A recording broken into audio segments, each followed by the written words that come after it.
responsibilidad, ng tagumpay o kabiguan, ng ligaya o lungkot. Kaya marapat lamang natanggapin si Jesus bilang tagapagligtas at Panginoon. At matapos yun ay panariwain ang katapatan at paglapit sa Kanya bawat araw o day by day. Ang day by day ay naglalayong umalalay sa pang-araw-araw na pamumuhay. Narito po si Kuya Ed Lapis sa mensaheng pinamagatang Why People Need Another Chance.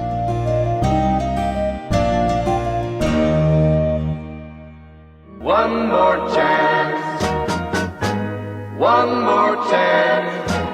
All you ask is one more chance. Nahinga na ba kayo ng asawa nyo ng ganyang kanta? One more chance. Nakapagbigay na ba kayo ng ganito sa inyong loved one? Ano kaya ang nangyari kung binigay nyo? Kung hindi naman, siguro nag-iisa na kayo ngayon. One more chance. People ask for more chances. How are we to react to people's mistakes? How are we to react to our own mistakes? Bilang mga Kristiyano, as we grow in the Lord, ang pag-aaral po natin ngayon, why people need another chance. Heavenly Father, we thank you that you are a God of many, many chances. Tinutulungan nyo kami, tinuturuan, ibinabangon, napakabuti nyo. Turuan nyo kay Lord na maunawaan lalo itong mga bagay na may kinalaman sa pagbibigay ng mga muling pagkakataon sa aming kapwa, sa mga nagkakamali, tulad ng ibinibigay niyo po sa aming sarili. If there's anything, Lord, that will hinder your blessings today, we seek forgiveness. We ask you, Lord, to clear the coast, to clear the air. Anything, Father, that will hinder your blessing, we surrender at the feet of Jesus. Cleanse us, purify us, empower us to see you. At nawa, Panginoon, kayo po ang maging tagapagsalita. Kayo po ang aming maging speaker. Use your servant only as your footstool, as your messenger. But the message must come from you, O God. We recognize no other God. We have gathered to hear no one else's voice but yours. Lead your people unto greater godliness, unto deeper knowledge of you, into more Christ-likeness. Glorify yourself and lift up only your name. In Jesus' mighty name, we reject the work of evil, the presence of evil in our midst, and we ask you, Holy Spirit, lead us, teach us. We seek confidently as we ask in Jesus' mighty name. Why people need another chance. Maganda pong pag-usapan natin yung needing another chance. Because many people get to that. We need it, people need it, needing another chance. Why do people need another chance? Unang-una, because people commit mistakes.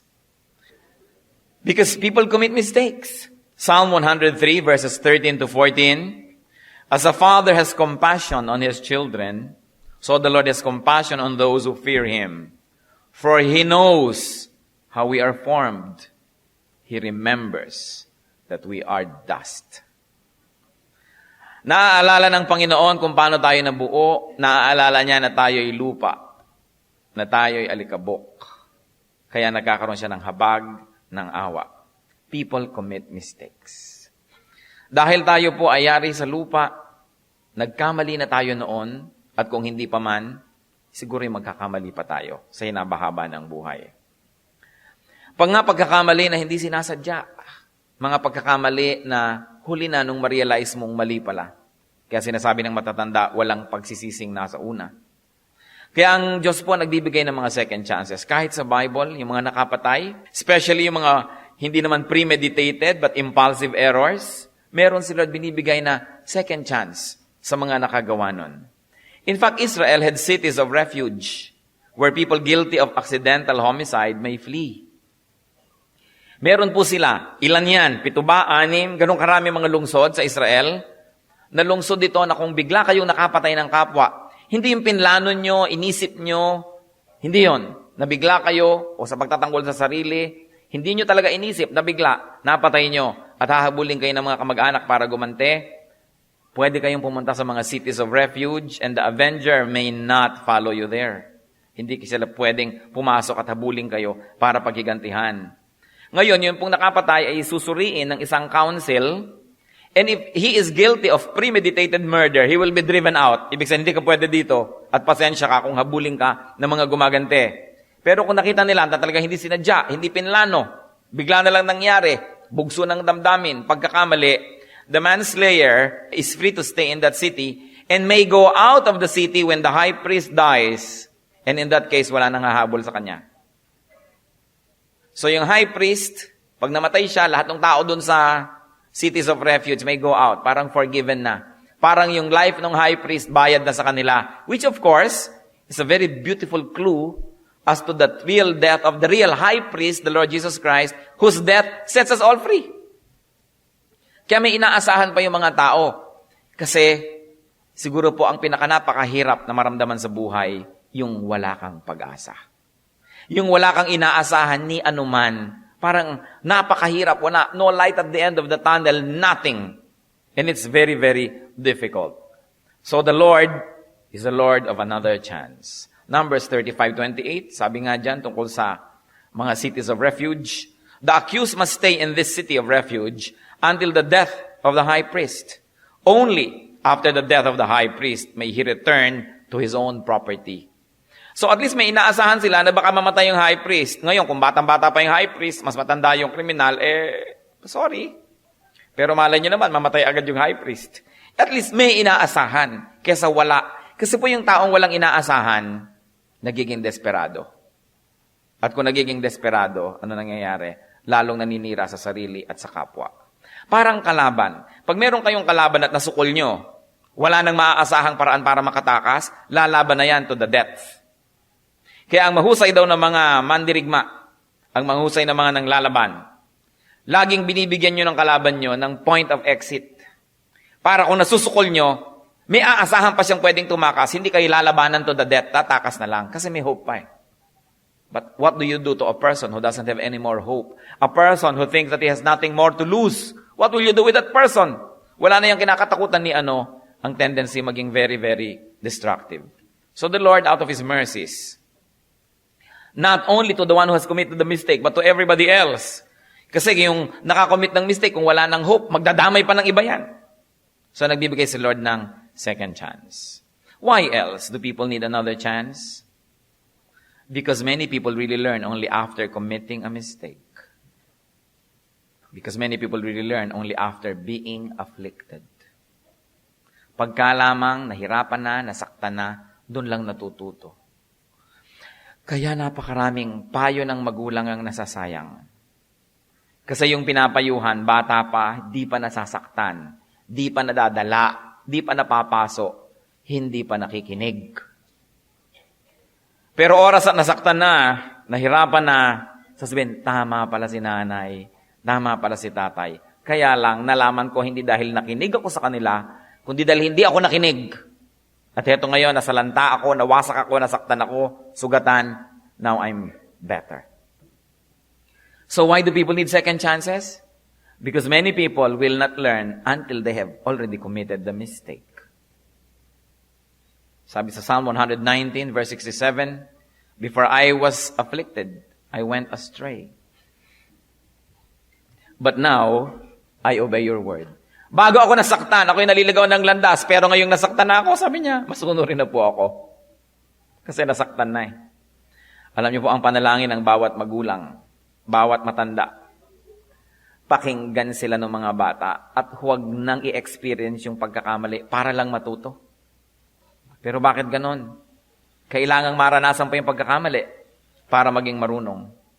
Those who have done wrong can now be wiser. Those who have done wrong can now be more valuable. Ano po ang gagawin niyo sa isang taong nagkamali na, therefore natuto na? Di ba mas mataas na yung credential niya kaysa dati? Sino ba ang mas mahalaga? Halimbawa, sa isang opisina, sa isang organisasyon. Sino yung mas mahalaga ngayon na empleyado? Yung nagkamali na at natuto o yung di pa nagkakamali? Therefore, pwede magkamali pa dahil hindi pa natututo. Kung hindi nyo bibigyan ng second chance, ano lang yun ang mangyayari sa nagkamali? Tatanggalin nyo. Kukuha uli kayo ng bagong wala pang karanasan. Magkakamali yun. Pag kinakamali, tatanggalin nyo uli.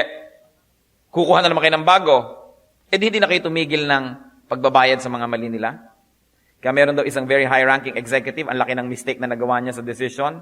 Sobra ang nalugi sa kumpanya, nag-resign.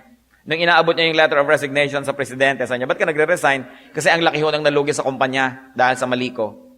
Sabi naman ng presidente, kukahuli ako ng bago para magkamali uli. Ngayong alam mo na yan, nagkamali ka na, magstay ka dito. Malaki ibinayad natin, pero at least hindi mo na siguro ulitin. Kesa kukuha na naman ako ng bago, magkakamali paulit-ulit na lang yan. That's why people need second chances. Because usually, people become better after a mistake. Nakita niyo yung mga asawang na humaling sa iba, kung saan-saan nagsuot, nagkasakit-sakit, nung umuwi sa inyo, halos butot balat, mas appreciated na kayo ngayon. Kung hindi niyo bibigyan ng second chance yan, hindi na niya ma-apply yung karunungan niya. Yun naman depende sa usapan niyo, bahala kayo. No? Pero, isipin natin. Ano pa bang isang dahilan why people need another chance? Because people can repent. People can change. Because people can improve. Because by God's help, and through God's help, no one is hopeless. Ang mga tao ay pwedeng magbago. Ang mga tao ay pwedeng umasenso. Mark 16:9, ano pong nangyari kay Maria Magdalena? When Jesus rose early on the first day of the week, He appeared first to Mary Magdalene, out of whom He had driven, how many, church? 7 demons. 7 impacto pala ang pinalayas ng Diyos kay Maria Magdalena. So kung nagkamali-mali man siya dahil may mga nakatirang demonyo sa kanya, ngayong pinalayas na, tsaka nyo pa siya ngayon aalisin sa buhay nyo, ngayong mabuti na siya, ngayong tama na, na-correct na. Mary Magdalene was changed. So can everybody be? Kaya pala ang hirap pabutihin tong taong to, may nakatirang impacto. Isipin nyo kay Maria Magdalena, 7 ang pinaalis. O nagbibilang kayo ngayon kung ilan nakatira sa katabi nyo? Di ba? Ang mahalaga, magbilang tayo kung ilan nasa atin. Nasa akin ba meron? Bakit ang kulit-kulit ko? Tigas-tigas ang ulo ko. Kailangan ba akong madil? Ano bang nangyayari sa akin? Pinaalis ni Lord yung demonyo. Nagkakamali tayo kumisan dahil may nakatira pala sa atin ganun. May nakakubabaw sa atin ng mga espiritu. Sayang pag walang second chance. Unang-una, kung walang second chance, sayang ang lahat ng Bible characters except the Lord who never made a mistake. Sayang si Moses. Nagkamali siya, pumatay siya ng Egyptian, wala sa panahon. Binigyan ni Lord ng second chance, pero 40 years mo nang nilecturean sa desert bago tinawag ulit sa ministry. May second chance. Sayang naman itong si David, nagkamali, ipinapatay niya si Uriah. May second chance. Sayang naman si Solomon. Sayang ang lahat ng tao sa Biblia. Sayang naman si Peter, itinatwa ang Diyos 3 times. Sayang lahat ng tao. Sabihin niyo sa katabi niyo, sayang kapag walang second chance. Diba? Matatapon ka lang ng ganon. Samantalang pwede naman na masalvage. Yung salvage sa Ingles, hindi yung salvage sa ibinigay natin na meaning, ibig sabihin barilin. Hindi yun. Salvage, ibig sabihin iligtas. Yun ang original meaning naman ng word. People need to be given the opportunity to be better because people can be better by God's help. Why else do people need a second chance? Another chance? Because life is long. Yung nagkamali, may buhay pa yan na ibubuhay. Yung napagkamalian, nagawa ng mali, buhay pa rin. Lugi naman kayo kung walang pagpapatawad.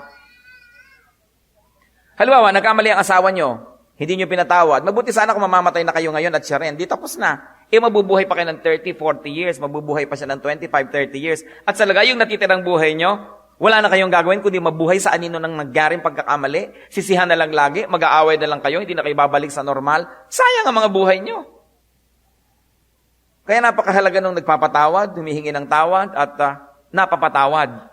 Kasi, nalilimitahan natin yung damage. Damage control. Sasabihin natin, ay nasunog na ng kapraso ang palda mo, itapon na. Hindi, di kupitin natin, gawin nating kung ano, bandana. Pwede pa. Huwag itapon buo. Kasi kung dahil sa ating pagkakamali, itatapon tayong buo, walang matitirang di itinatapon. Di ba kung minsan may mangga, may kaprasong bulok na part, tanggalin. Meron pang makakain kang kapraso na tira, hindi itatapon mo ng lahat. Parehong lugi pag walang forgiveness. Parehong lugi pag walang second chance. Meron po tayong mga kilala, mga mag-asawa, nagkamali yung isa. Di na pinatawad doon sa loob. Pero pinatawad sa labas kasi nakakauwi rin, magkasama rin, kumakain together, isang bahay. Pero di na bumalik ang samahan, ang lamig-lamig na, torture na pagkakasama mo, hindi enjoy. Why torture your life? Kung may natitira pa kayong mga panahon sa buhay, there has got to be another chance. Kung hindi kayo marunong magpatawad, hindi niyo na binigyan siya ng chance na makabawi, kawawa naman siya. Pero kawawa rin kayo. Lalo kayo nagkamali na ayaw niyong bigyan ng chance, mahal niyo sa buhay. Hindi niyo nun pwedeng iwagwag forever. Nandyan din. Magsasama rin lang kayo. Gandahan na. Magpapatawaran na rin lang. Ganap na. Para yung buhay magkaroon ng maximum happiness. Mahirap yung magkasama tapos hindi masaya. Proverbs 15:17. Better a meal of vegetables where there is love than a fattened calf with hatred. Wala nga namang kwenta yung masarap na mga pagkain, mga maririwas ang pamumuhay, tapos hindi masaya ang samahan. At usually, hindi nagiging masaya because you don't give another chance. Why else do people need another chance? Because we live only once here on earth. There is no second earthly life. You only have second chances. Hebrews 9:27, man is destined to die once. So we live only once on earth. Whatever love we can give it now dahil wala nang ibang chance. Yung sasabihin yung I love you, sabihin nyo na. Yung ipapatawad nyo na. Yung iaabot yung kape, iabot nyo na. Yung ibibigay nyong pera, ibigay nyo na. Hindi kung kailan namatay na, iiyak-iyak kayo doon sa puntod. Naku, bibigyan ko pa naman ng nanay ko ng damit, namatay na. Bibigyan ko pa naman siya ng ganito. Ipapasyal ko pa naman sana. You know, intentions are nothing. One good act is better than 1,000 good intentions. So kung gusto niyong mahalin niyo ang tao, mahalin. Give your love now. Receive love now. Because We may never love like this Diba? again. baka wala ng chance, namatay na. Lumubog na ang barko, nasunog na yung building, nagka-heart attack na, iiyak-iyak ka. There's nothing more vain or bitter than a person possessed by regrets for not having loved enough and now there's no more chance. Kaya marami po mga anak, sobrang makahagulgol sa puntod ng mga magulang. Paano? Mula nung nag-asawa, nilimot na yung magulang. Sige, papasyalan ko rin si nanay. Oo, ibibili ko rin siya. Pero nung namatay na, tsaka ka lang dumating. Kaya marami po, nakakauwi lang pag may burol. Yan ang hirap kuminsan ng nag-abroad. Ang uwi mo, burol. Ngayon, pag umuwi ka at hindi pa natuloy mamatay, mag-uusap kayo, uy, pag namatay, hindi na ako uuwi. Ang pamasahe ang mahal eh. Dahil ang lapit-lapit na siguro kailangan ko nang bumalik. Ang hirap. Ang dami mo pa daw anak, wala ka rin mabilang pag naghihingalu ka. Kaya dapat alam nyo, pag may chance magmahal, magmahal na. Yung mga anak nyo ngayon, habang nasa poder nyo, mahalin nyo na. Baka pag nag-asawa, magpunta na yan sa Spratly Island, di na kayo balikan. We may never love like this again. You don't hold tomorrow. Hindi nyo pwedeng ipangako, bukas mamahalin kita. Buhay pa ba kayo bukas? O buhay pa ba siya? You don't know. That's why whatever love you can give it now. Baka meron sa inyo gusto na tuloy lumipad ngayon, umuwi na agad sa probinsya, puntahan niyo yung mahal sa buhay.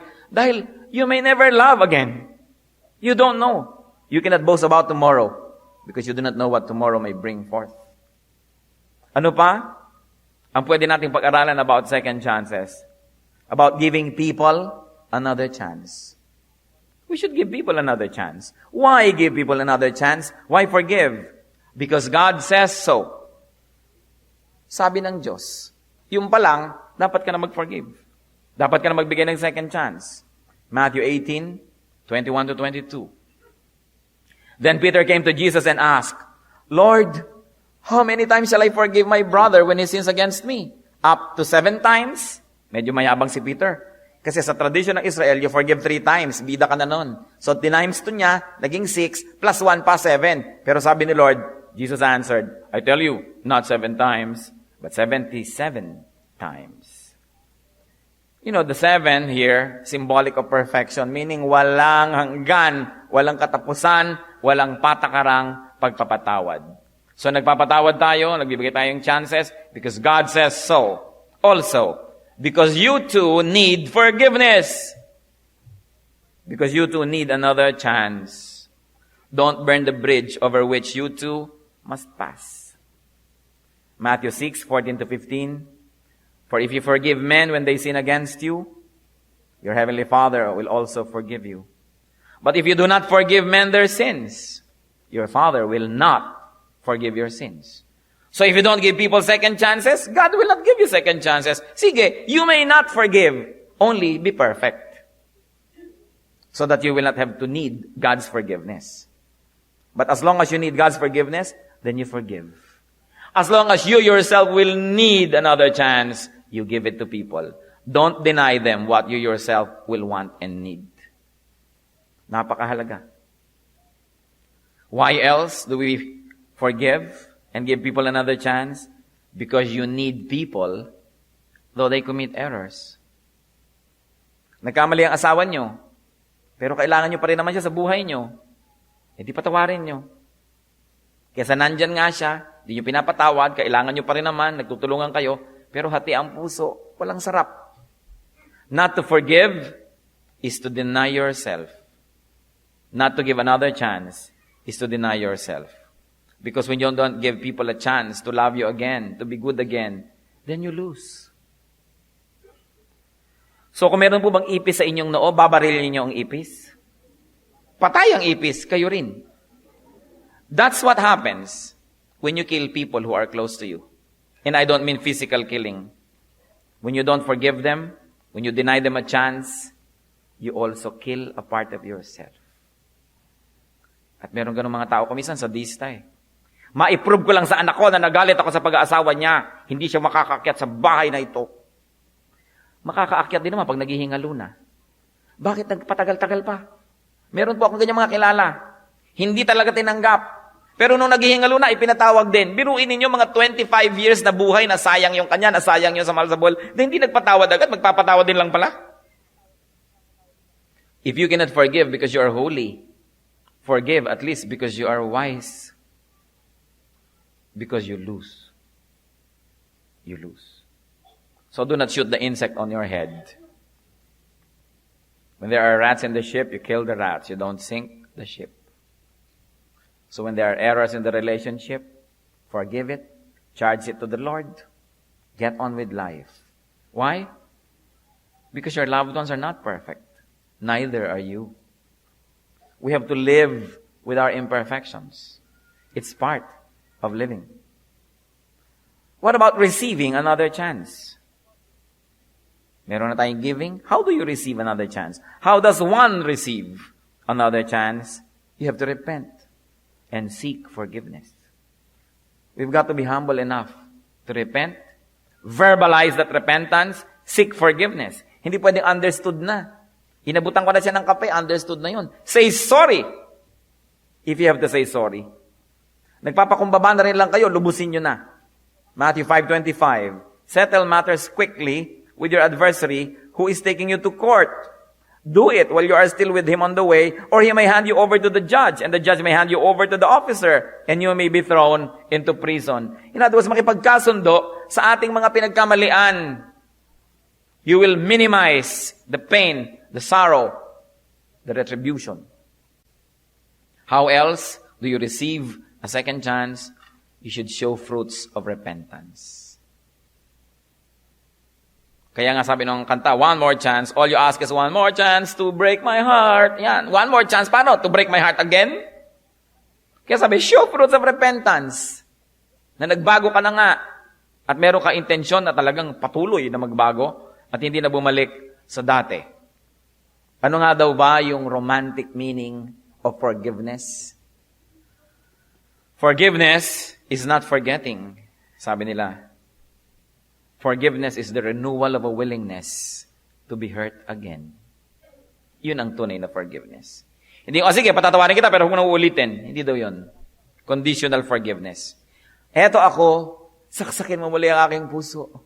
7 punya lang ilagay mo dyan. Pasabugan mo ako ng granada. Heto ako, welcome ka uli. Yun daw ang tunay na forgiveness. Tulad ng ibinibigay sa atin ni Lord na forgiveness. So nyo, mahirap magpatawad. Totoo, pero mas mahirap di magpatawad. Tingnan nyo at suriin ang lahat ng taong kilala nyo. Lugi yung nagpatawad. Nasasabihan pa na sari-sari mga bansag. Pero suriin nyo lahat ang kilala nyo. Yung hindi nagpatawad, di ba mas lugi? Yung mga mag-asawang naghiwalay na forever dahil sa isang pagkakamali, di ba they ended up mas lugi? Kesa sa sabi, ano ka ba? May sira ka ba? Patawad ka ng patawad, balik ng balik yung asawa mo. Pero mas masaya naman siya. Kesa sa pininindigan na ayaw na. Except for very, very few cases. It's true. But if you would like to receive forgiveness, you've got to show fruits of repentance. Pati nga yung mga gusto magpabaptize, hinahanapan nun eh. Sabi sa Matthew 3:8, produce fruit in keeping with repentance. And then of course, how do you receive a second chance? Seek forgiveness and seek another chance. Be humble. Humingi ng muling pagkakataon. Because of imperfection, people make mistakes. Ang anak nyo magkakamali. Ang asawa nyo magkakamali. Tayo magkakamali. Magulang nyo magkakamali. Kaibigan, employer, employee, lahat nagkakamali.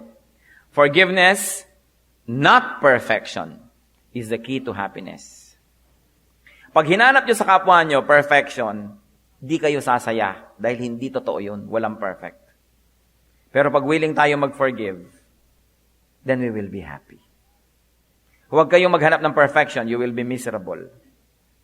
Good is enough. Very good, you should already be very thankful. Excellent, wow, super thankful. But there's no such thing as perfection. And if there's a perfect person, huwag na huwag kayong sasali sa buhay niya. The moment you join his or her life, the perfection is lost because you are not perfect. Ang mapaghanap masyado, nagiging miserable. At pati siya, miserable. At yung taong nasa paligid niya, nagiging miserable. Dapat po, lagi tayo nagpapatawad. Lalot ito yung may kasangkot sa ating mga taong hindi naman pwedeng iwagwag at tanggalin sa buhay natin. Couples should be very forgiving to each other because no matter what, kayo ang mag-asawa. Parents and children should be very, very forgiving to each other. Dahil hindi na napapalitan ng relasyon nyo kahit anong magunaw man ng mundo, kayo ang magmagulang. Hindi na yun napapalitan. Brothers and sisters, mga magkakapatid, hindi na yan pwedeng palitan. Permanent ang relationship na yan. Kaya gandahan na lang. Pag nagkakamali, sige, patawarin, pagandahin uli. Pag nagkamali, humingi ng tawad. Dapat ang theme song ng mga hindi pwedeng magtanggalan sa isa't isa ay I must forgive you, ganyan. and you must forgive me too. Ganon. I must forgive you, you must forgive me. Otherwise, anong gagawin? Maghihiwalay tayo? Magtatanggalan na tayong relasyon sa buhay? No. I must forgive you, you must forgive me. People need another chance. Give it. Think of people that need your forgiveness, that need another chance from you. Don't withhold it. Don't burn the bridge over which you too must pass. But be discerning and be wise. Kailangan wise tayo pag nagpo-forgive, wise tayo pag nag-handle ng mga taong laging may tendency mag-repeat ng mistake. We also learn to protect ourselves. But do not be too wise to the point that nothing na lang natira sa inyo. Matthew 10:16, be as shrewd as snakes and as innocent as doves. Second chances, give it. Second chances, receive it. God is the God of second chances, and third chances, and infinite chances. Ano pong sabi ng sumulat ng Psalm, sa Psalm 32, verse 5? Then, I acknowledged my sin to you, and did not cover up my iniquity. I said, I will confess my transgressions to the Lord, and you forgave the guilt of my sin. So merong forgiveness. Psalm 65:3, when we were overwhelmed by sins, you forgave our transgressions. Nakita niyo po yung mechanics ng forgiveness. God is perfect. To have fellowship with God, man must be perfect. But man committed a mistake. He's not perfect anymore and cannot be perfect again. So what did God do?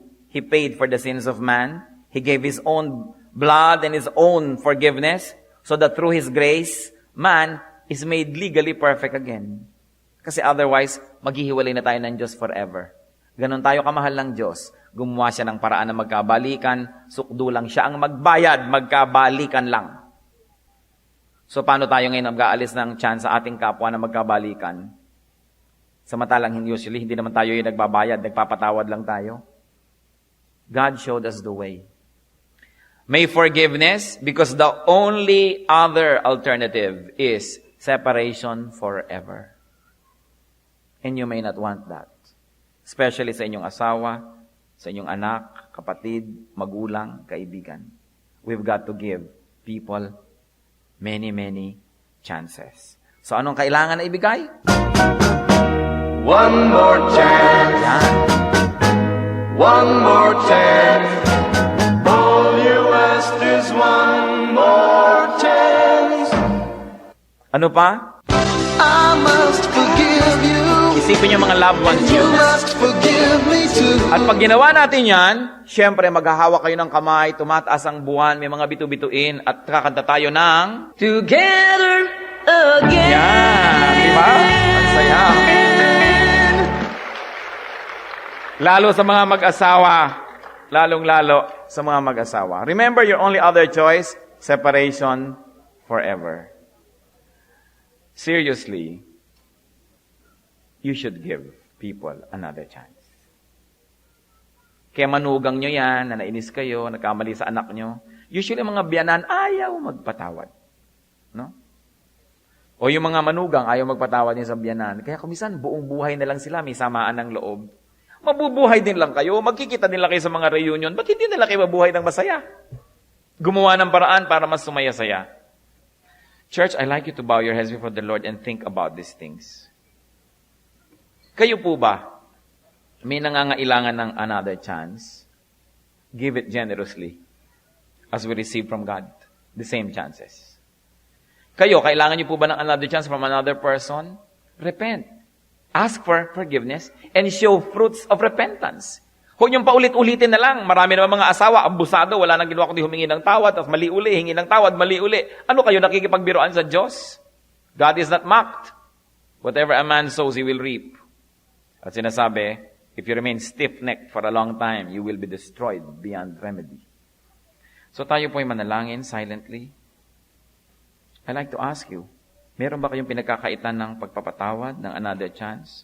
This is the time, the day, the hour, the minute to grant your forgiveness. God will be pleased. In fact, it is God's command. At kung kayo naman po ay umaabuso sa pagpapatawad sa inyo ng inyong kapwa, tigilan na ang pag-aabuso. Pahalagahan ang pagpapatawad nila, pahalagahan sila. And let us do what we should do and what we must do as responsible persons.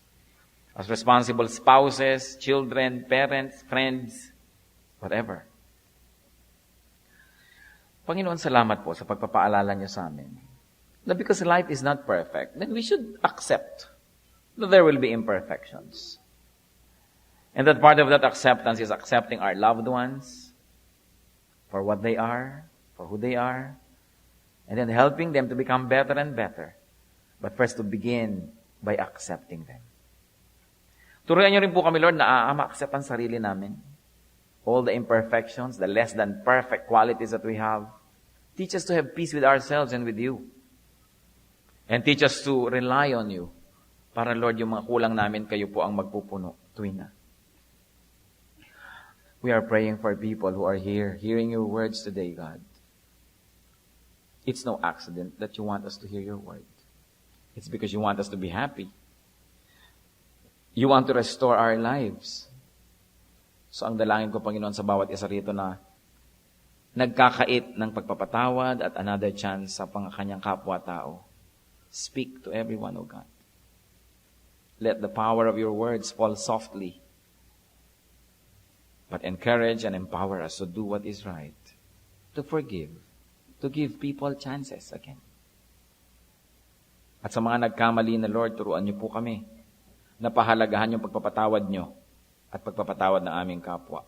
We don't take it lightly that we respect our fellow men, that we respect the way they accommodate and forgive us by doing our best with your help not to repeat the same mistakes over and over.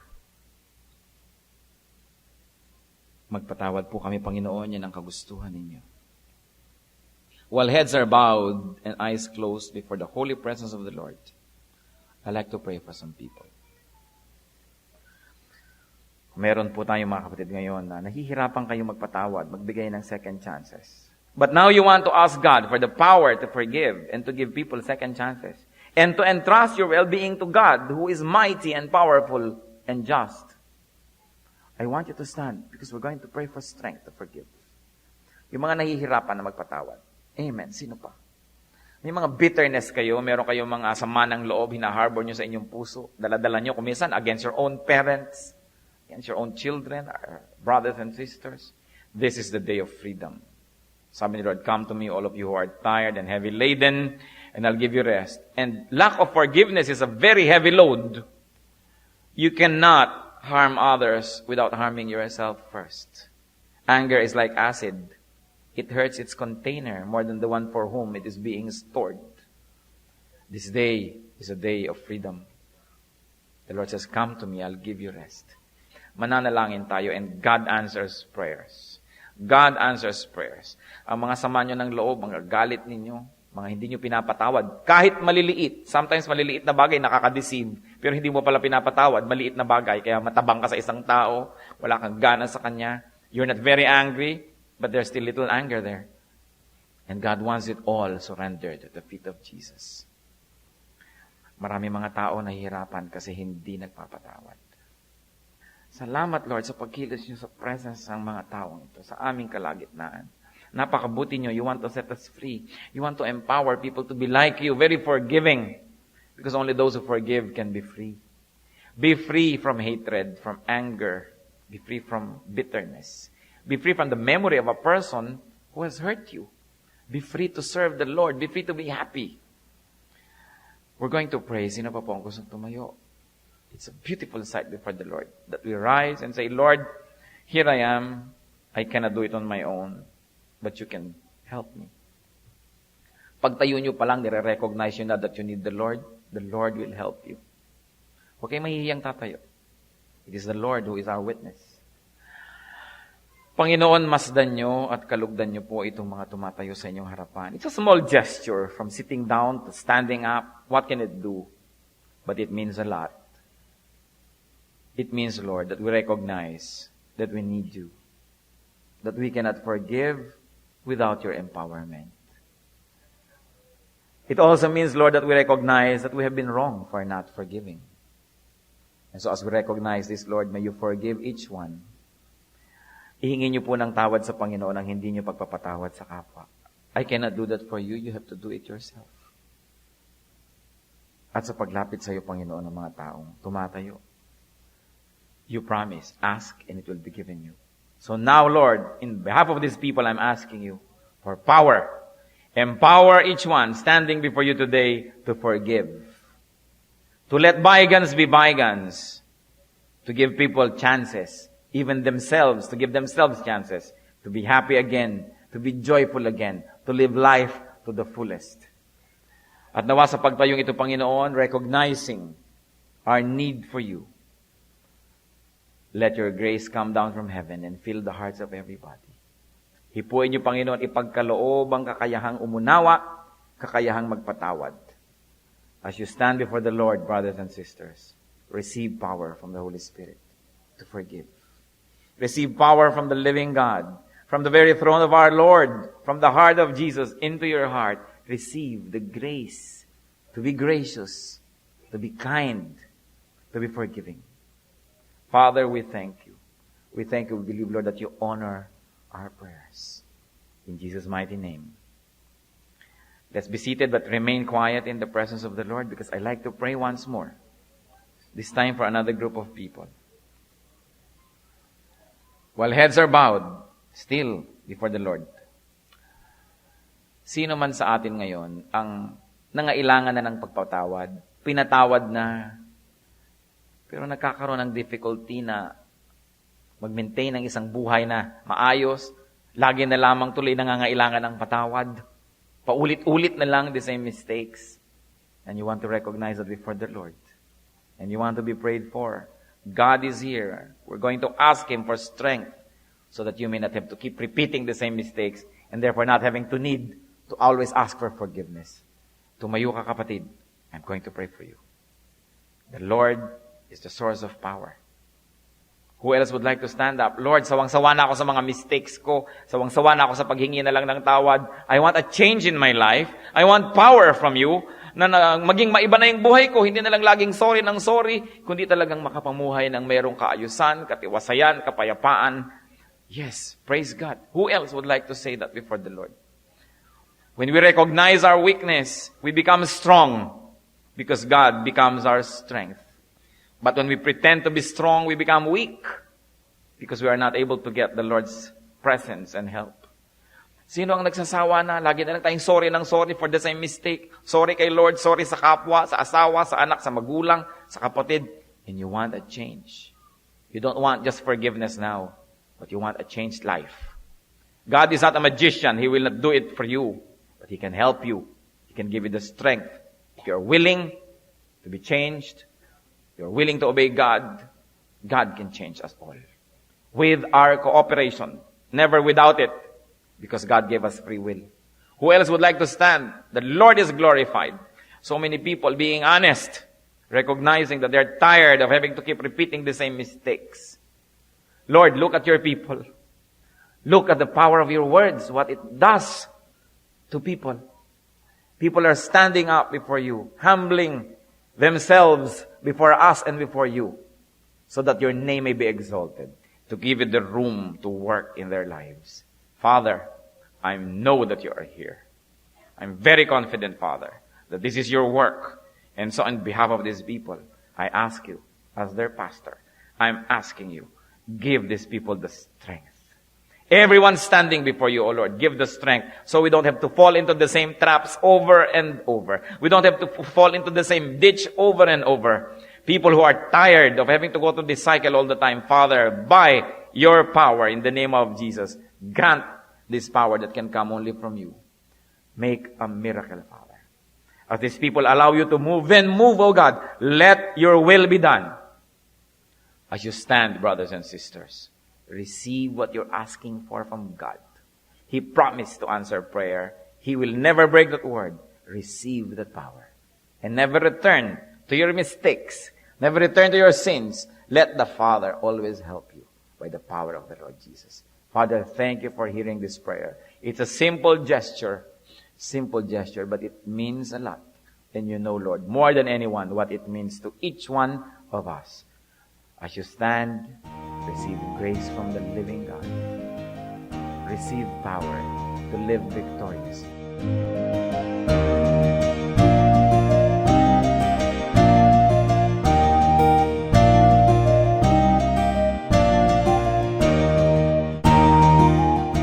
Ang katatapos pong mensahe ni Kuya Ed Lapis ay pinamagatang Why People Need Another Chance.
pag-ibig, ito ay panghabang buhay. Labis-labis na pag-ibig ang sa'yo'y naghihintay. Pag sa puso'y tanggapin mo si Jesus na siyang buhay. Noon ng Diyos sa puso'y isang katang isip lamang. Ngunit ngayon siya ay katotohanan. Mayroon akong pag-ibig dito sa puso ko. Mayroon akong pag-ibig, nais kong ibahagi lagi sa inyo. Mayroon akong pag-ibig na hindi mamamatay. Mayroon akong pag-ibig, ito ay panghabang buhay. Mayroon akong pag-ibig, ito ay panghabang buhay. Mayroon akong pag-ibig, ito ay panghabang buhay.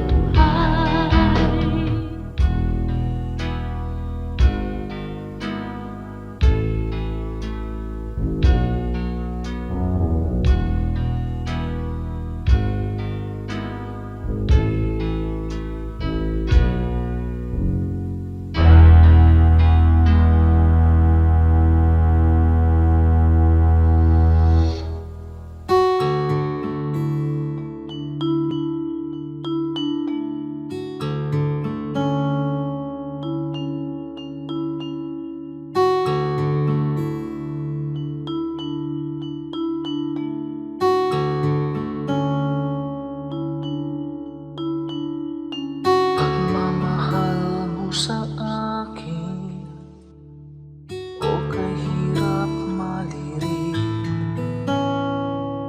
Dating sarado ang isip kay kitig. Mulian kang nakilala, ang pananaw na wasto.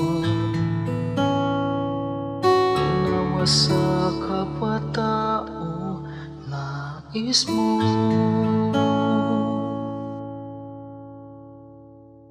O Jesus, ang iyong pag-ibig ay hindi nagtatangi. Puso ko ay nagpupuri, tingin pagluwalhati. Sa paglakbay sa aking buhay, di na nga maliligaw. Puso ko man maging isip, tigib lagi ng pag-ibig.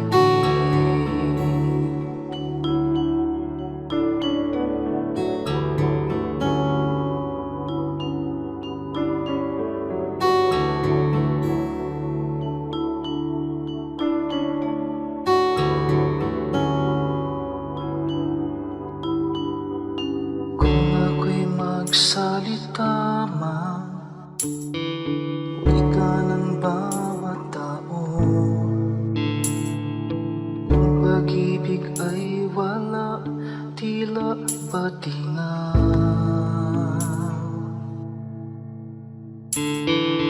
Ang dalisay na pag-ibig ay mapagpahinuhod at hindi na nagkukulang kailanman.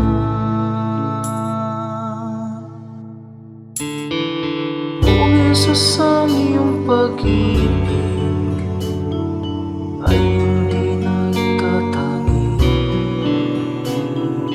Puso ko ay nagpupuri, tingin pagluwalhati. Sa paglakbay sa aking buhay, di na nga maliligaw.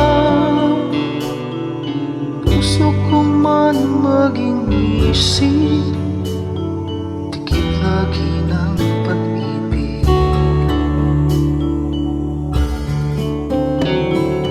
O Jesus, ang iyong pag-ibig ay huli na nagtatangi.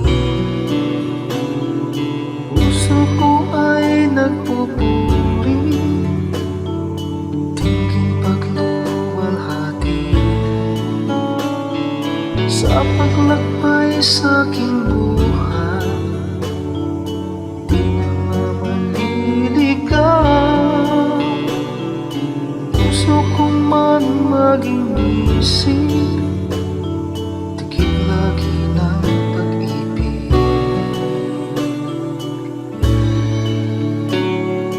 Puso ko man maging isip, dikit lagi ng pag-ibig.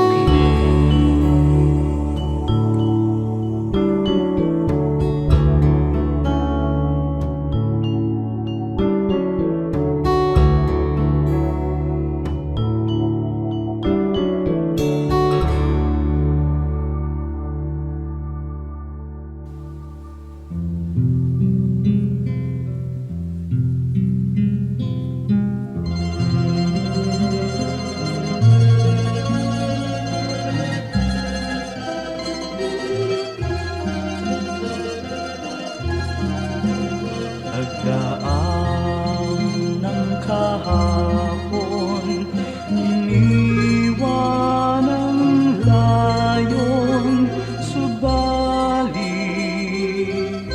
kayo'y nanatili. Ako'y piring man sa bukas, tadhana'y lumipas, panatag sa inyong kandili. O Jesus, sa ulayaw, hatid sa aking buhay, magkapay sa paglalakbay. Kaibigan kang tunay, dagli ang karamay, kailanman di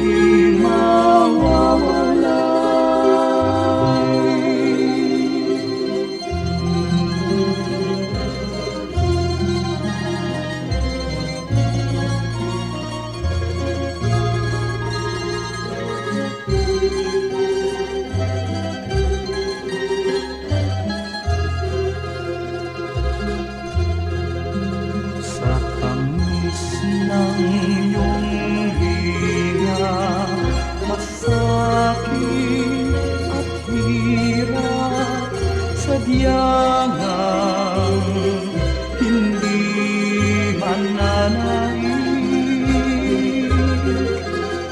O Jesus, kaulayaw,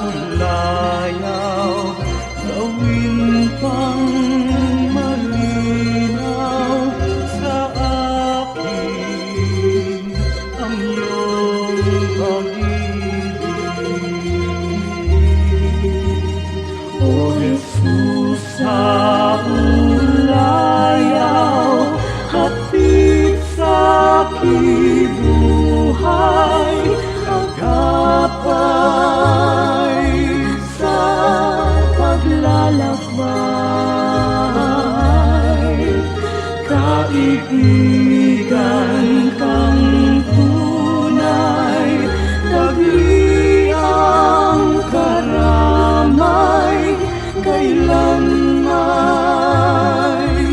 di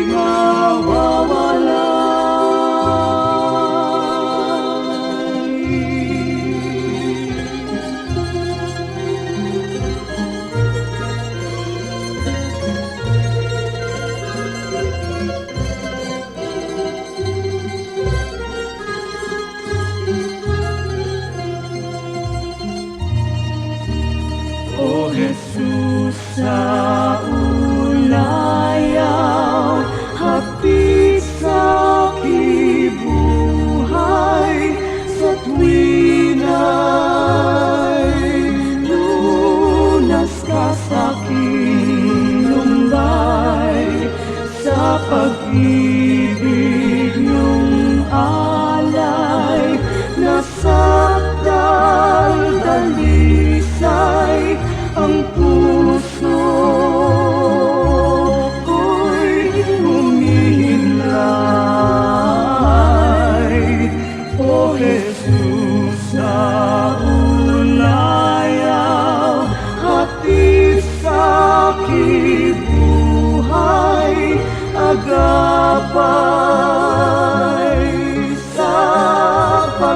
lalakbay, kaibigan kang tunay, tagliang karamay, kailanman di mawawala.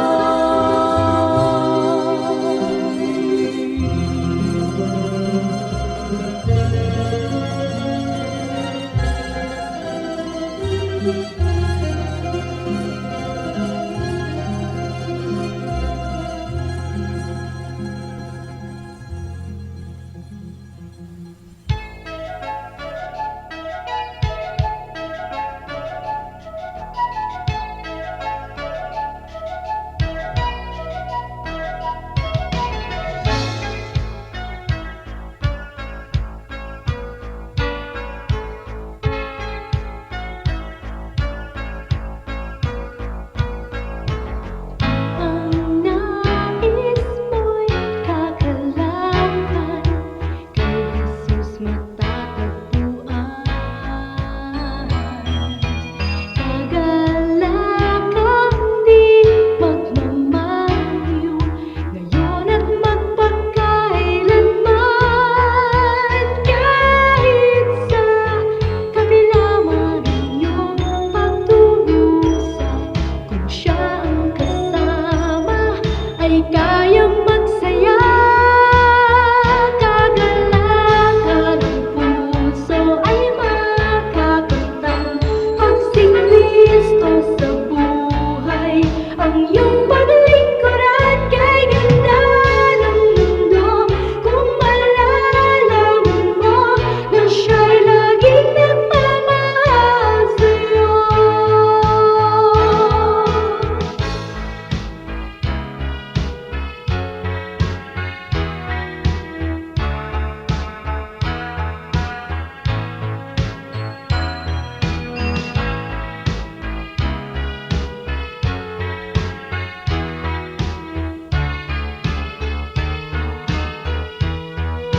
Kahit sa kabila man ang iyong pagdurusa, kung siya ang kasama, ay kayang magsaya. Kagalakan ng puso ay makakamtan, pag si Kristo sa buhay, ang iyong paglingkuran kay ganda ng mundo. Kung malalaman mo na siya'y laging naghihintay sa'yo, kay ganda ng mundo. Kung malalaman mo na siya'y laging nagmamahal sa'yo.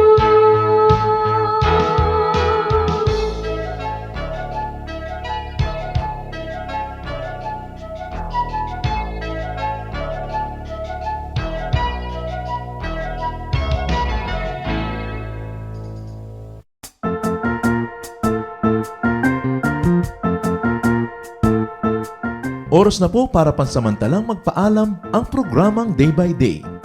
Tayo po'y magsama-sama tuwing ika-6 hanggang ika-7 ng umaga, araw-araw. Magandang umaga po at mabuhay ang Panginoong Hesus!